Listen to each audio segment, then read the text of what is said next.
Arranco entonces. Bueno, la clase de hoy es de dolor agudo postoperatorio. Vamos a ver algunas cositas que por ahí más específicas para el dolor agudo postoperatorio que lo que dio Mari Napoli, que se centró más que nada en las drogas. Bueno, como introducción, la definición del dolor, o sea, diferenciarlo de la nocicepción. El dolor es una experiencia sensorial, emocional desagradable asociada a un daño tisular real o potencial. No necesariamente tiene que haber daño. Y es más que nada una experiencia sensorial y emocional. Eso es muy importante. Y la nocicepción es el procesamiento biológico de información generada por lesiones e injurias. O sea, en la nocicepción sí hay una lesión o injuria. Lo que quiere decir que dolor no es nocicepción. ¿Sí? Muchas veces tenemos algunas patologías de dolor crónico que no tienen un componente biológico demostrado, por ejemplo la fibromialgia, ¿sí? Sin embargo, esos son pacientes que manifiestan padecer de dolor. Seguimos. Bueno, hay distintas dimensiones del dolor, la sensorial discriminativa que analiza, localiza la intensidad del dolor, la duración, etc. La motivacional afectiva que aporta carácter displacentero a esa percepción y la cognitiva evaluativa que es responsable de fenómenos de anticipación, evaluación y sugestión. Dentro del dolor, una clasificación que da el manual del alto es dolor nociceptivo, no inflamatorio, nociceptivo inflamatorio y neuropático.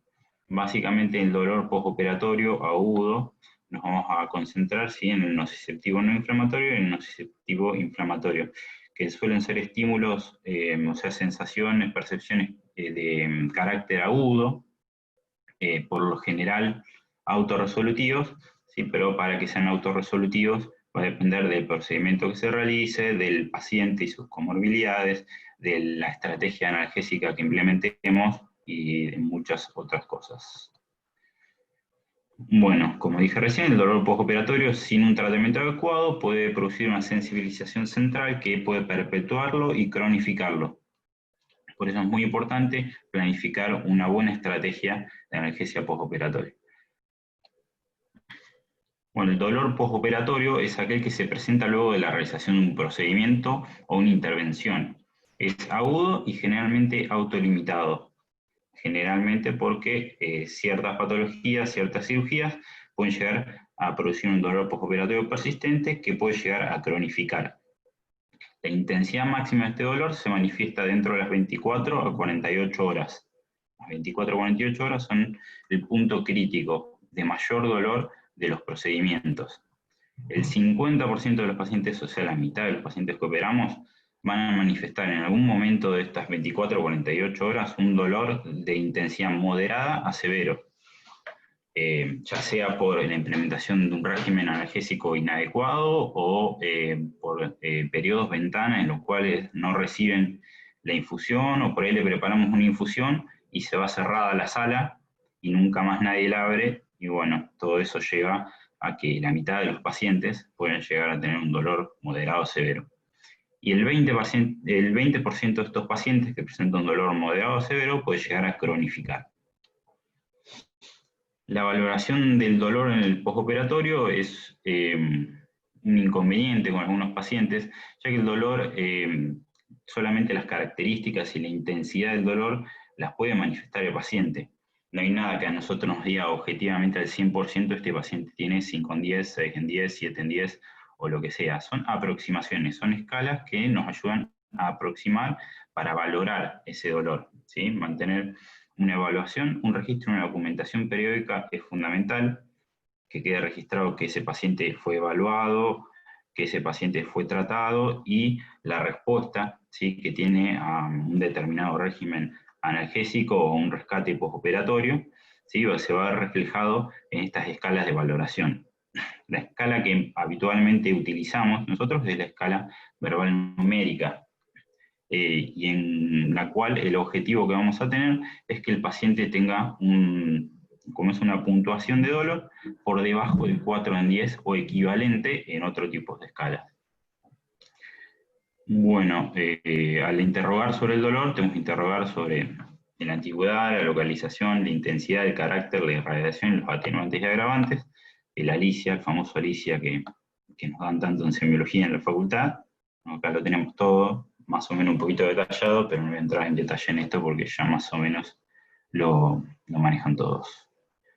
Y bueno, la valoración del dolor, según el manual del alto, dice que a la salida de quirófano hay que valorarlo cada 15 minutos hasta la salida, o sea, desde que el paciente sale de la cirugía, se lo despierta, hasta que se va a la sala, hay que valorarlo cada 15 minutos. El primer día postoperatorio, cada 1 hora las primeras 4 horas y cada 4 horas el resto del día. El segundo día con los signos vitales, siempre y cuando el dolor vaya mejorando. En caso de que el paciente tenga un incremento del dolor, ya sea por una movilización, por las curaciones o alguna otra situación que requiera de un rescate, la valoración del dolor se tendrá que hacer como el primer día postoperatorio. Cada 1 hora las primeras 4 horas y cada 4 horas el resto del día.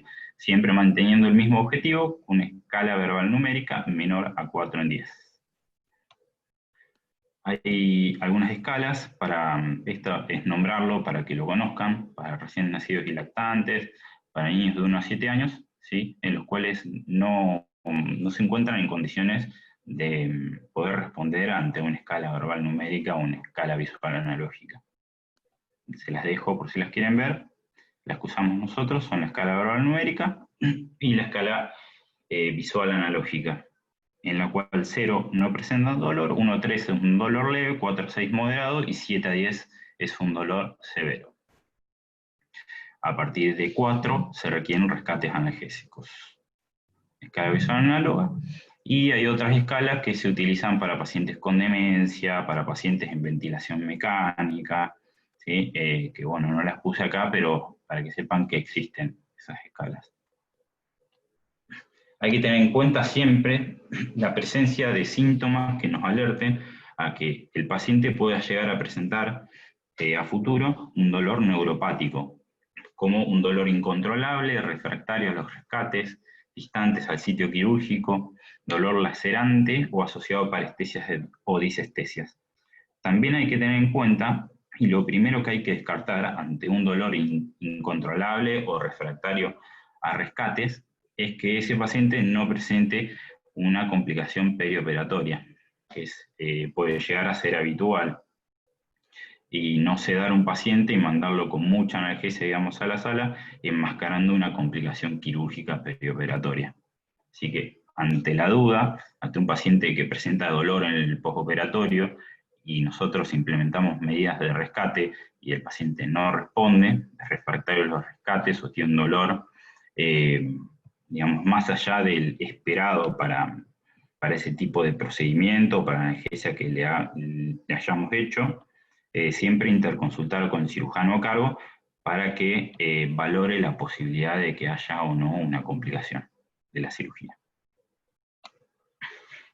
Hay factores de riesgo perioperatorios, en los cuales nos pueden decir que un paciente está más predispuesto o no a padecer un dolor con escasa respuesta en el perioperatorio. Encontró un metaanálisis del año 2019, en el cual encontró todos estos tópicos que predecían una falta de respuesta o una mala respuesta a los analgésicos en el perioperatorio. Los principales resultados fueron estos: pacientes más jóvenes, pacientes de sexo femenino, tabaquistas, todos pacientes que presenten síntomas de depresión o ansiedad, dificultad para dormir, pacientes con elevado índice de masa corporal o pacientes con presencia de dolor preoperatorio o consumo de analgésicos preoperatorios. Estos son, en el metaanálisis que se realizó, los factores que tuvieron implicancia estadística, o sea, que fueron estadísticamente significativos.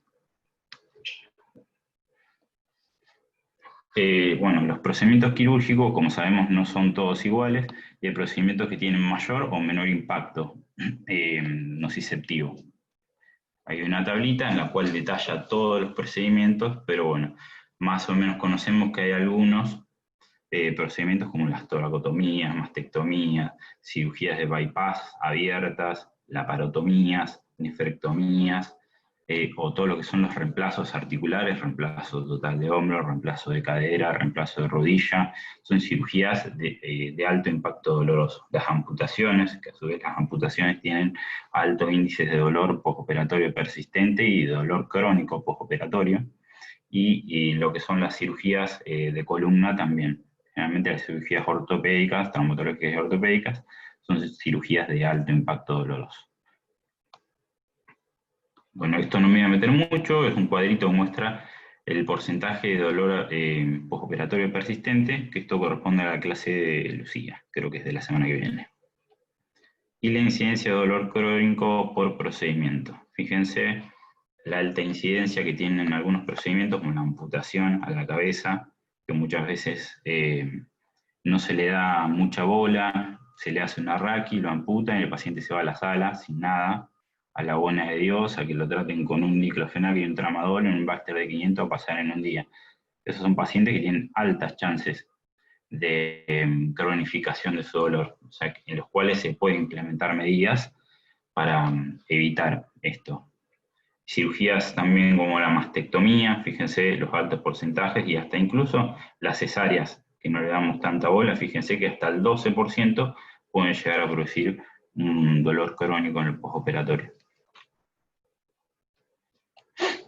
Bueno, hay algunos trabajos o algunos programas, por ejemplo, un programa dentro de la ESRA, que es la Sociedad Española, digamos, de Analgesia y Terapia del Dolor. Hay un programa que se llama Prospect, que es un programa de analgesia postoperatoria, manejo del dolor postoperatorio, específica por procedimientos, en las cuales ve, según los niveles de evidencia, hace revisiones y generar recomendaciones de los esquemas analgésicos mejor estudiados o mejor validados por la evidencia.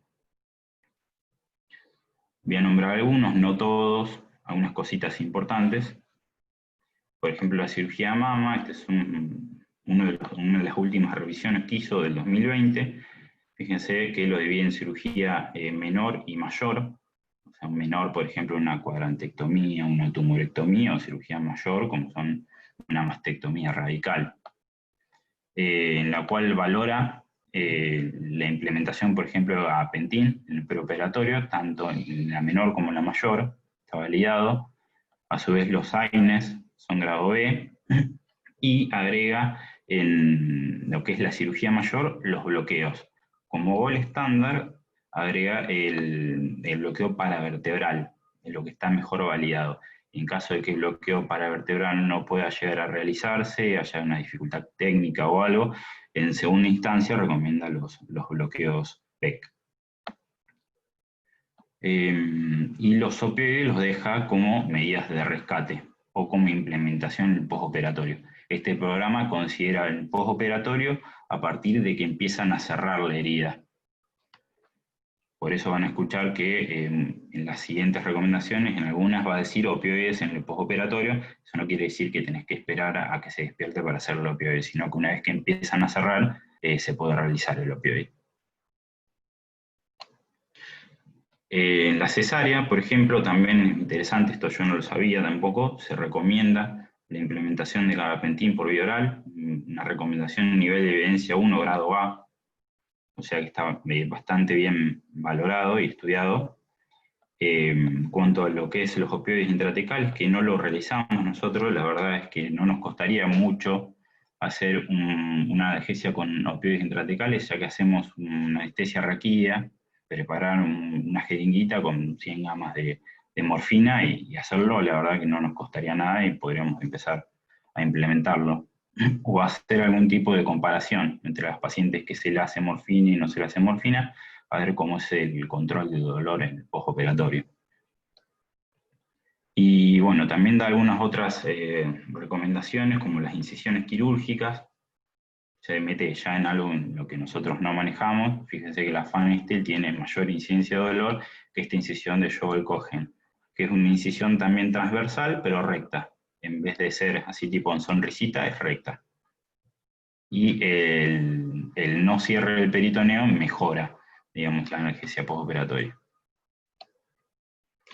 Después los AINES están recomendados después del parto. Después del parto lo reconoce como después de la ligadura de cordón, paracetamol después del parto, y también están descritos los bloqueos TAP, o lilinguinal y hipogástrico, o TAP.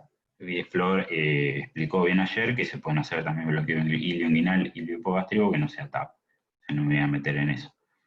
Pero los bloqueos TAP, fíjense que también tienen un nivel de evidencia 1 y un grado de recomendación A.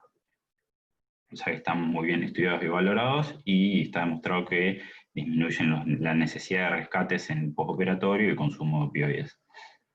Y la infiltración de la herida con anestésico local también está recomendado, a pesar de que hagamos la anestesia raquídea, ya que los anestésicos locales de larga duración, por ejemplo la bupivacaína, puede llegar a tener una duración de hasta 8 a 10 horas, eso es seguro, y puede llegar a prolongarse hasta 24 horas la reducción del consumo de opioides.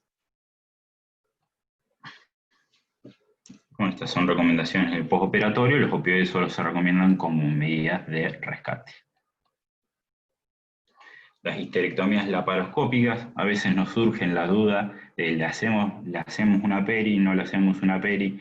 Fíjense que, por ejemplo, en este caso es un nivel de evidencia 1, o sea que está bien validado y se sabe que es una técnica que proporciona una analgesia muy eficaz, pero es un grado de recomendación D.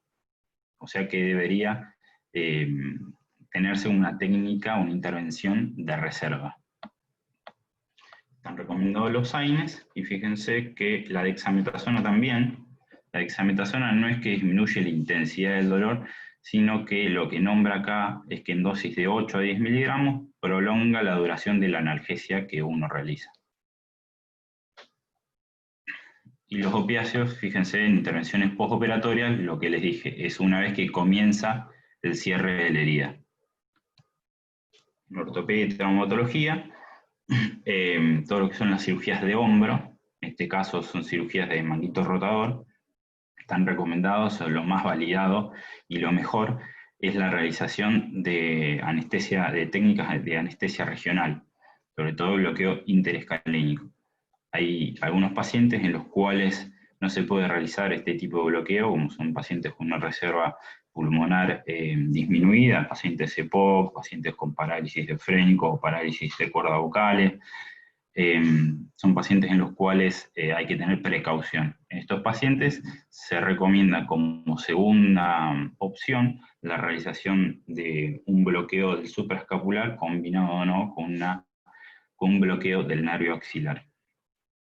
Y a su vez también combinar con el resto de analgesia multimodal, o sea, la realización de AINES y paracetamol, reservando los opioides como técnica de rescate. Y bueno, nombra como técnica operatoria que la artroscopía tiene un beneficio sobre la técnica abierta. En todo lo que es el manejo de reemplazo total de rodilla, también predomina la analgesia en su modalidad regional por sobre las técnicas endovenosas, y siempre que se pueda, dice que hay que hacer una técnica regional, siendo la combinación más validada por la cantidad de estudios que hay, es el bloqueo femoral con el bloqueo ciático. Pero bueno, escribe otras combinaciones como femoral ciático obturador, femoral obturador, bloqueo compartimental de la fascia ilíaca o un bloqueo del plexo lumbar en combinación con un bloqueo ciático.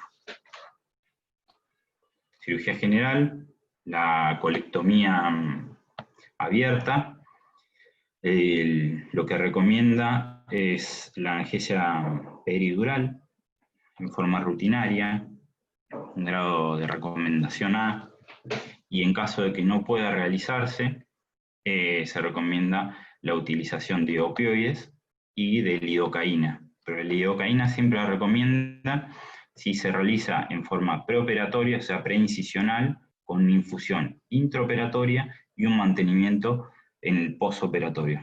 Si la realizan en el preoperatorio y en el intraoperatorio sin infusión postoperatoria, no está recomendada.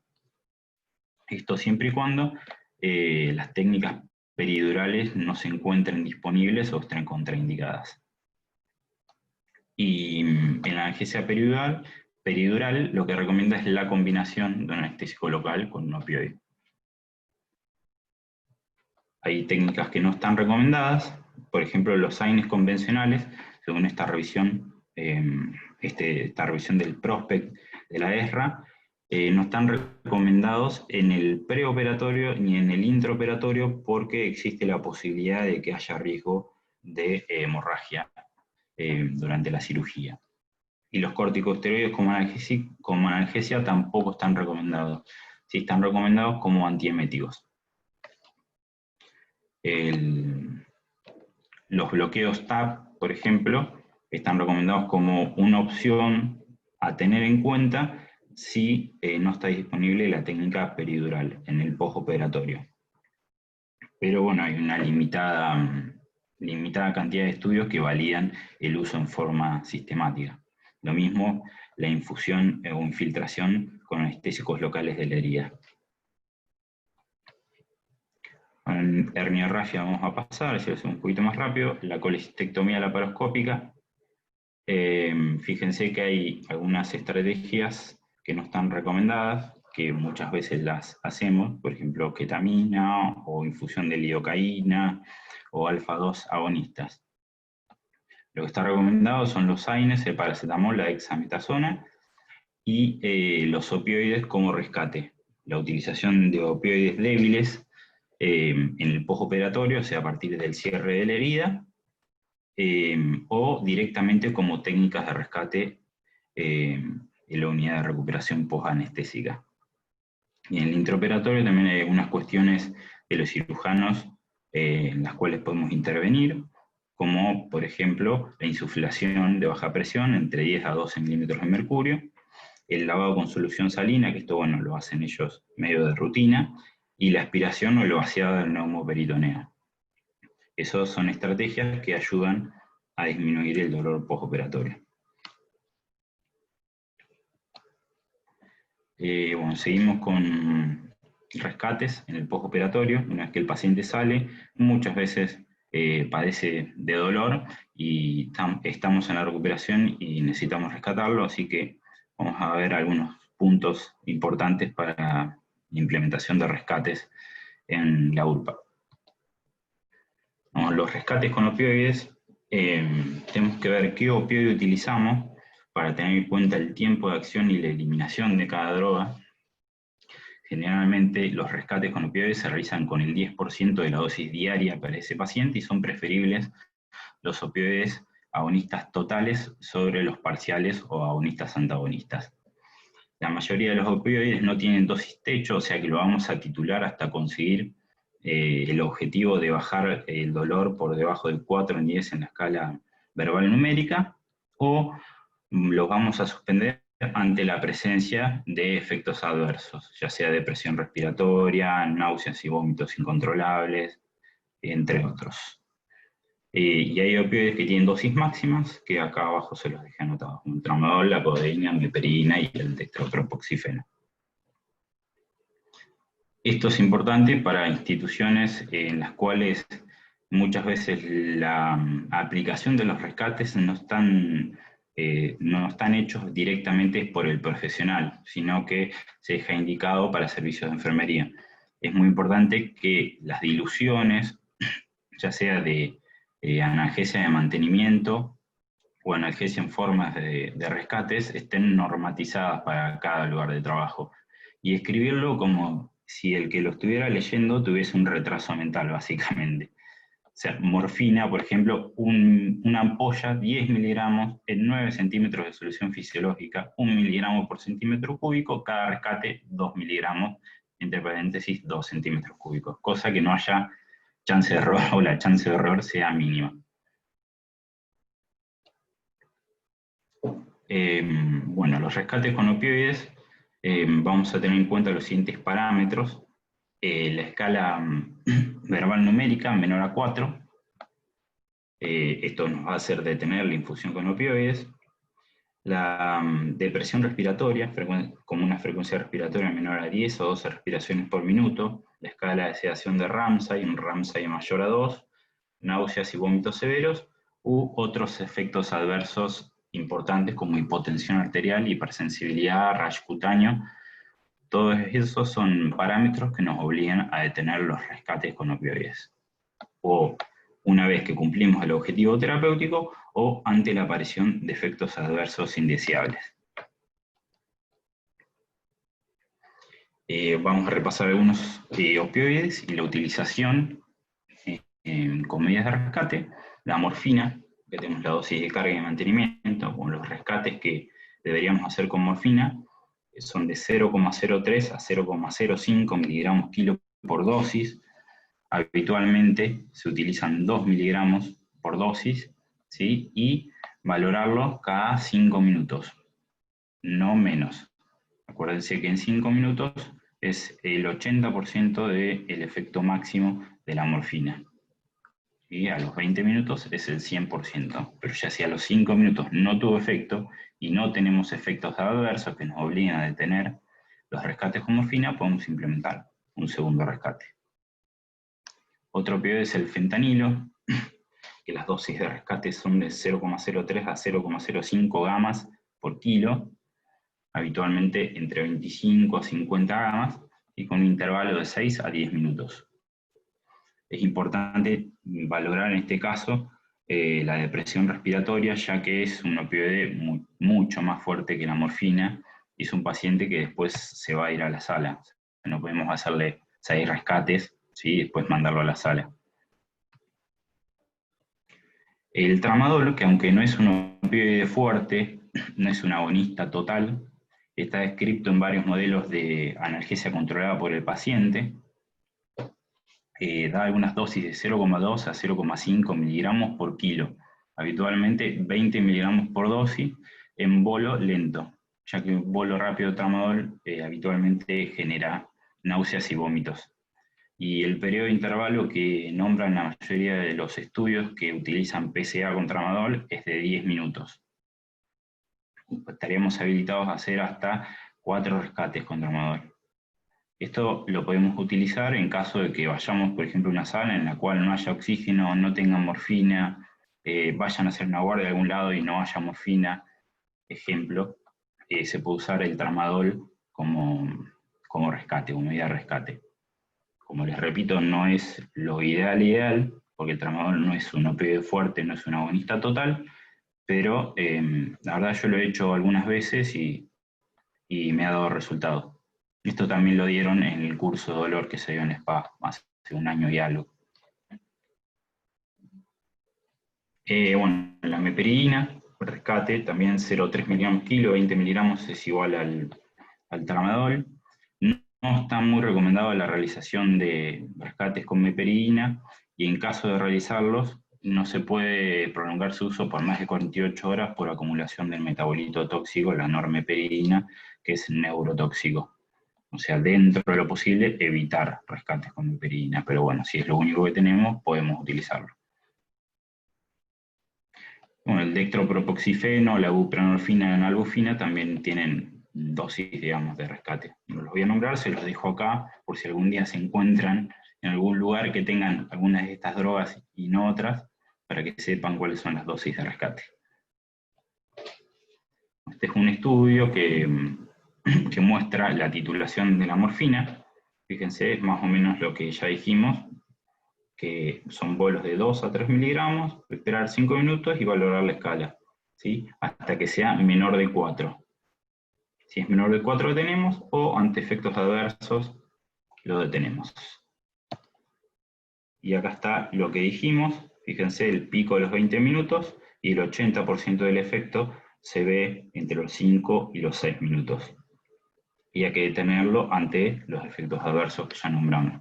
La mayoría de los pacientes requieren una media de 5 a 6 rescates, o sea, de 10 a 12 miligramos de morfina para poder bajar el dolor por debajo de 4 en la escala visual analógica en este estudio.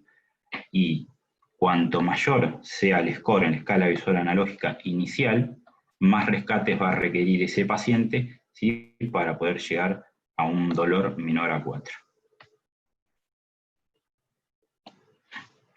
Bueno, acá puse algo de dipirona, estoy buscando la famosa dosis shock que hacemos, los 50 miligramos kilo, la verdad que no lo encontré en ningún lado, pero bueno, esto es lo que encontré de dipirona, que se puede usar hasta 5 gramos, ¿sí? Por vía intravenosa dentro de una hora, o sea, pasar en una hora, empezando 30 minutos antes de que finalice la cirugía. Otro estudio habla de 1000 a 2500 miligramos en infusión lenta durante 15 minutos, ¿sí? Con un máximo de 5000 días por vía intravenosa. Y otro estudio habla de 2000 miligramos, o sea, de 2 gramos por vía intravenosa, hacia el final de la cirugía y de 30 a 50 miligramos kilo en chicos, pero en ningún lado lo nombra como medida de rescate como lo utilizamos. Si alguien sabe algo de esto o sabe de dónde salió eso, me dice y lo buscamos, pero la verdad es que yo no lo encontré.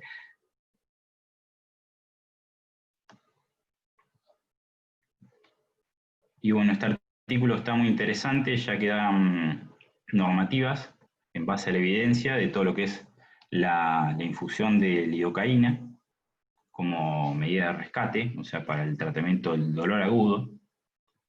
Se puede realizar una dosis de carga de 1,5 miligramos kilo, pasar en 2 a 4 minutos. Hay que valorar al paciente cada 15 minutos el dolor, lo mismo que habíamos dicho para el dolor agudo.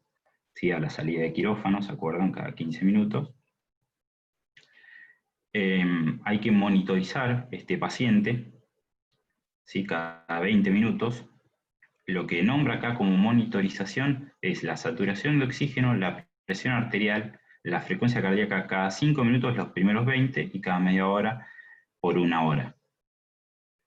Y acá nombra, que esto muchas veces lo decimos o no utilizamos la lidocaína porque no tenemos un monitoreo con ECG, dice que el monitoreo con ECG podría ser, digamos, descartado o no tenido en cuenta a discreción del médico que está atendiendo al paciente. Lógicamente, si es un paciente con comorbilidades o un paciente propenso a realizar algún tipo de complicación, sí vamos a poder a tener que monitorizar el electrocardiograma.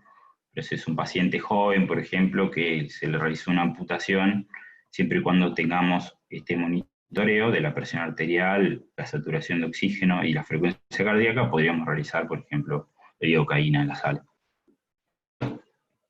Y bueno, en pacientes con comorbilidades, la dosis de bolo puede ser reducida o la infusión puede prolongarse.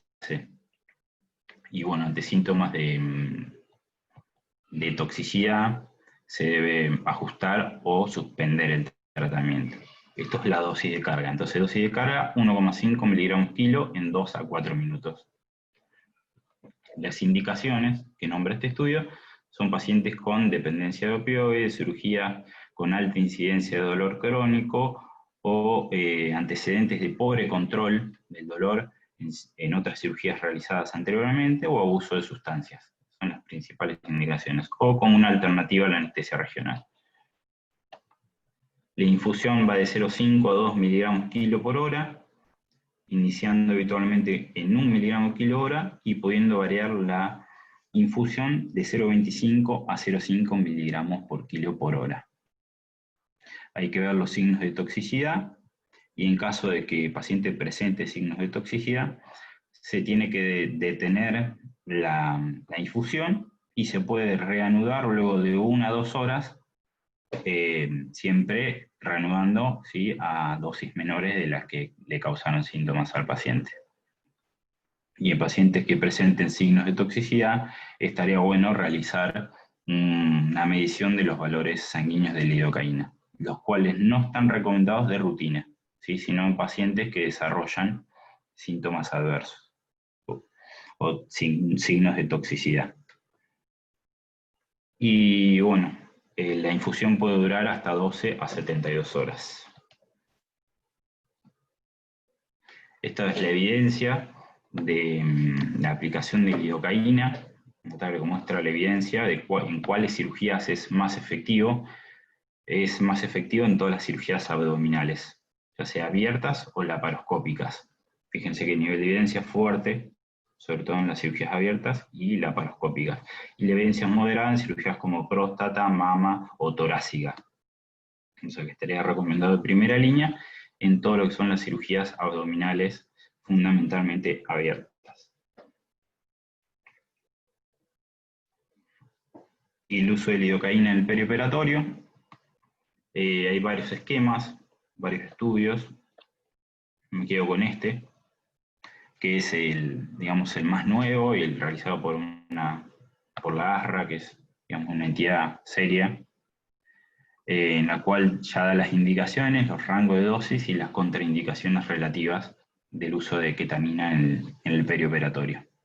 Fíjense que las indicaciones son para cirugías con moderado o alto impacto doloroso, en pacientes con tolerancia a opioides, y también lo nombra como una estrategia analgésica adjunta para pacientes que tienen una apnea obstructiva del sueño, para evitar o ahorrar, digamos, opioides. El rango de dosis que maneja el bolo es hasta 0,35 miligramos kilo y la infusión hasta 1 miligramo kilo hora. Esto es hasta, digamos, no 1 miligramo kilo hora. Lo que nombran otros estudios es una dosis inicial de 0,5 miligramos kilo preincisional y 0,25 miligramos por kilo por hora para el resto de la cirugía. Siempre que las cirugías duren más de 2 horas, hay que parar la infusión 60 minutos antes de que termine, ¿sí? Para no producir un retraso en el despertar.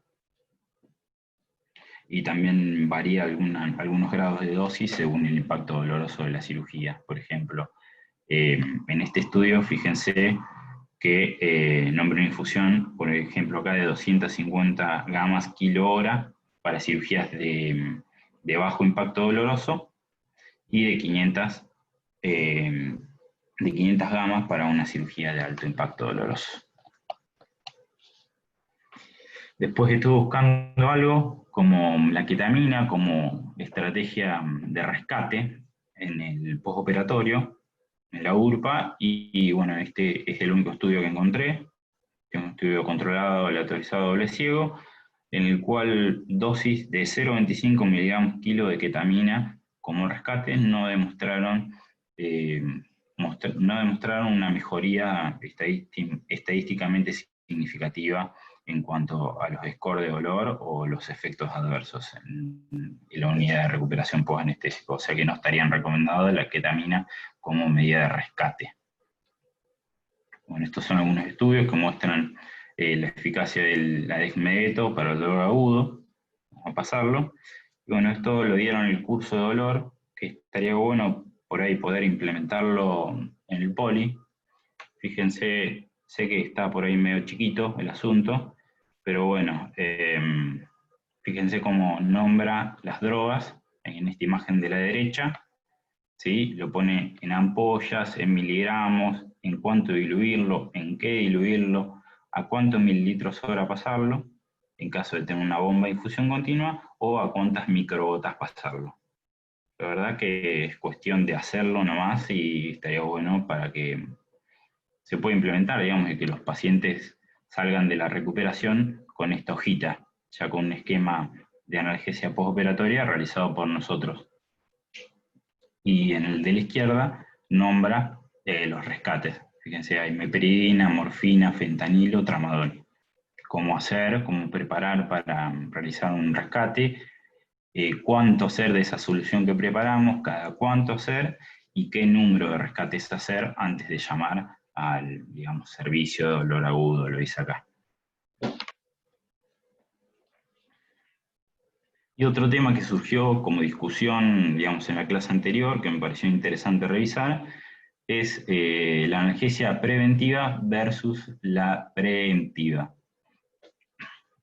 La definición que hay de preemptivo es todas las estrategias analgésicas que se realizan antes de la injuria quirúrgica. Y preventiva incluye todo, digamos. Es la posible prevención del dolor después de cualquier proceder quirúrgico. Generalmente se diferencian entre la implementación de las medidas antes de la incisión quirúrgica o después de la incisión quirúrgica. Hay varios estudios que tratan de comparar esto, y la verdad es que los resultados no son muy concluyentes ni para un lado ni para el otro. Fíjense, en este estudio, que analizó 15 artículos entre el 87 y el 94, no se demostró efecto preventivo con AINES y anestésicos locales. Este otro estudio en 2001, de 24 artículos, tampoco fue capaz de hallar evidencia convincente, o sea, hasta ese momento no había ninguna evidencia de que lo preventivo sea mejor que lo preventivo. Hasta que llegó en el 2005 una revisión realizada por ONG, en la cual hizo una revisión y meta-análisis de 66 estudios y los clasificó en 5 grupos, para preventivo y preventivo. Analgesia epidural, anestesia con anestésicos locales, analgesia con anestésicos locales, antagonistas NMDA, AINES y opioides sistémicos. Los resultados fundamentales de este artículo fueron que se mejoraba la calidad analgésica y se ahorraba el consumo de opioides en el postoperatorio con la utilización de peridural, de anestésicos locales y de AINES preincisionales con respecto a postincisionales, no encontrando evidencia con respecto a los NMDA y los opioides. Este es el primer metaanálisis que se realizó, digamos. O sea que es uno de los primeros estudios que encontró beneficio del preventivo sobre el preventivo. Se siguieron haciendo estudios, en los cuales algunos encontraban que había beneficio de hacerlo preincisional y otros que no. Acá hay otro estudio de Navarro, el cual muestra que la ketamina por vía endovenosa, 0,25 mg/kg, en un ensayo clínico, no mostró efecto preventivo. Esta es una revisión de Cochrane, en la cual demuestra que los opiáceos previos a la incisión no son efectivos, que coincide con la revisión de ONG. O sea que los... No entendí que sea preemptivo. ¿Cómo? Preemptive es la aplicación, eso lo expliqué ahí al inicio, es la aplicación de estrategias analgésicas previo a la incisión quirúrgica. Y preventivo es posterior a la incisión quirúrgica. ¿Se entiende? O sea, la idea de lo preemptivo sería evitar la formación de mediadores inflamatorios y toda la sopa sensibilizante y la puesta en marcha de mecanismos de sensibilización central, digamos, con la aplicación de estrategias analgésicas previas a la injuria quirúrgica. Esa sería, digamos, la explicación de por qué hacerlo antes. Pero bueno, no se sabe, porque no hay muchos estudios que te digan si lo preemptivo o lo preventivo es mejor. Como te dije, había muchos estudios, hasta la revisión de ONG, que la mayoría coincidían en que no había beneficio en hacerlo preincisional. Ahora llegó la revisión de ONG en 2005, creo que era, y demostró que tanto lo peridural como los AINES, como la infiltración con anestésicos locales preincisionales, mejoran la calidad analgésica postoperatoria y tienen un efecto de ahorro de opioides en el postoperatorio. No siendo así con los opiáceos preincisionales y con los antagonistas de NMDA preincisionales. O sea, no encontró efecto ni con la ketamina ni con los opioides preincisionales. No sé si te respondí lo que me estabas contestando, lo que me estabas preguntando, Laucha. Dijo ya. Seguimos entonces. Bueno, entonces esta revisión de Cochrane está de acuerdo con la revisión de ONG, digamos, concuerdan los resultados en que la aplicación de opioides previo a la incisión quirúrgica no tienen ningún beneficio. O sea que los opioides medio que estarían fuera de discusión porque todos los estudios que han analizado preincisionales o postincisionales han dicho que los preincisionales no tienen beneficio sobre los postincisionales. Bueno, y esto es para la flora, que la tiene loca este tema. Se está realizando una revisión por Cochrane, que empezó en 2018, todavía no están los resultados, en los cuales están viendo, ¿sí?, la estrategia con respecto a los AINES, si son mejores preincisionales o posincisionales. La revisión todavía no está, digamos. La evidencia que hay hasta ahora es que, por ejemplo, la revisión, el metaanálisis de ONG dice que son beneficiosos, pero hay otros muchos estudios que dicen que no lo son. O sea que no es claro qué hacer por ahora. Y otro tema que surge a veces en el poli es que por ahí se sugieren combinaciones de opioides, por ejemplo, paciente hacerle tramadol y morfina.